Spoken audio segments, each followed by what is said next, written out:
বন্ধুরা, পাঁচফোড়ন with Moumita YouTube চ্যানেলের আজকের ভিডিওতে আপনাদেরকে স্বাগত। আজকে আমি একটা পেপার কাটিং পেয়েছি আমাদের হোয়াটসঅ্যাপ গ্রুপে।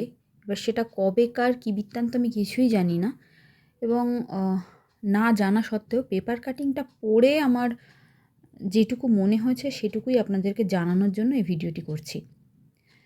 পেপার কাটিংয়ের একদম স্পষ্ট করে যেটা হেডলাইন করে দেওয়া আছে আপনারা দেখতে পাচ্ছেন, স্কুল শিক্ষা দপ্তরে দাবি জানান সুপ্রিম কোর্ট।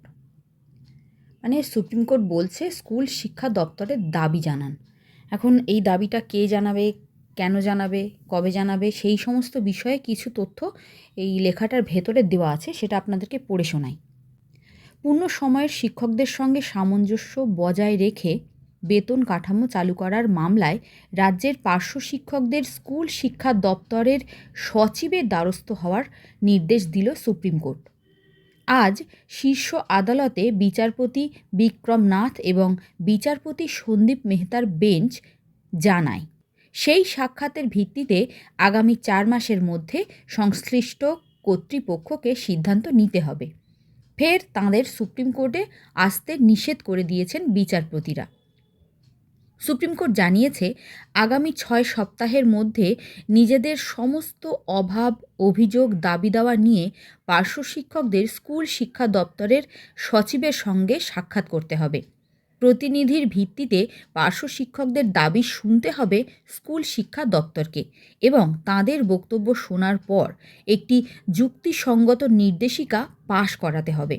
শীর্ষ আদালত জানিয়েছে, যদি কোনো বিপরীত নির্দেশিকা পাশ করানো হয় তাহলে আবেদনকারীদের প্রতিকার ও তার পরবর্তী পদক্ষেপের পথ খোলা রাখতে হবে।